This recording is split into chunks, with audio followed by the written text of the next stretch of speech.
कल्पना करा तुम्ही सलूनमध्ये जाता आणि स्टायलिशने तुमचे केस थोडे जास्त कापले म्हणून तुम्ही चक्क 2 कोटी रुपयांच्या नुकसान भरपाईची मागणी करता.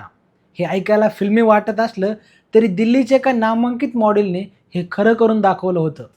पण आता या प्रकरणात देशाच्या सर्वोच्च न्यायालयाने एक असा निर्णय दिलाय जो सध्या सर्वत्र चर्चेचा विषय ठरतोय. नेमकं प्रकरण काय होतं? हे प्रकरण आहे दिल्लीतील ITC मौर्य या आलिशान हॉटेलमधील. आशना रॉय नावाच्या एका व्यावसायिक मॉडेल या हॉटेलच्या सलूनमध्ये हेअरकटसाठी गेली होती. आशना यांच्या म्हणण्यानुसार त्यांनी स्टायलिशला केस कसे कापायचे याच्या स्पष्ट सूचना दिल्या होत्या. मात्र स्टायलिशने त्यांच्या सूचनांकडे दुर्लक्ष करून खूपच आखूड केस कापले. एका मॉडेलसाठी तिचे केस हे तिचं सर्वात मोठं भांडवल असतं. या एका चुकीच्या हेअरकटमुळे आशनाला मोठा मानसिक धक्का बसला. त्यामुळे तिने दावा केला आहे की खराब हेअरकटमुळे तिचे मॉडेलिंगचे मोठे प्रोजेक्ट हातचे गेले.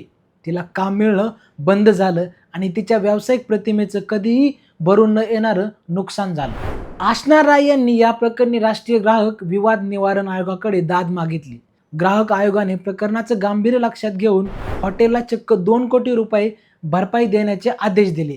एका हेअरकटसाठी दिलेली ही आजवरची सर्वात मोठी नुकसान भरपाई मानली जाते. साहजिकच हॉटेल प्रशासनाने या निर्णयाला सर्वोच्च न्यायालयात आव्हान दिले.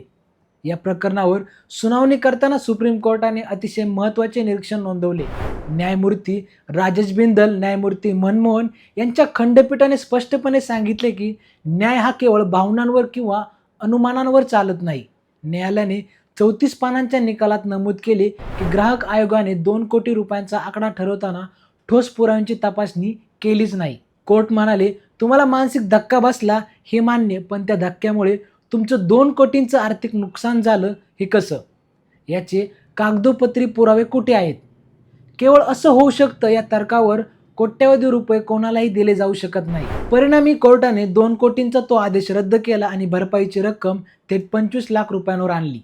सुप्रीम कोर्टाच्या निर्णयामुळे एक मोठा संदेश दिलाय. ग्राहक म्हणून आपले हक्क नक्कीच आहेत, पण जेव्हा आपण मोठ्या नुकसानीचा दावा करतो तेव्हा आपल्याकडे त्याचे ठोस पुरावे असणे अनिवार्य आहे.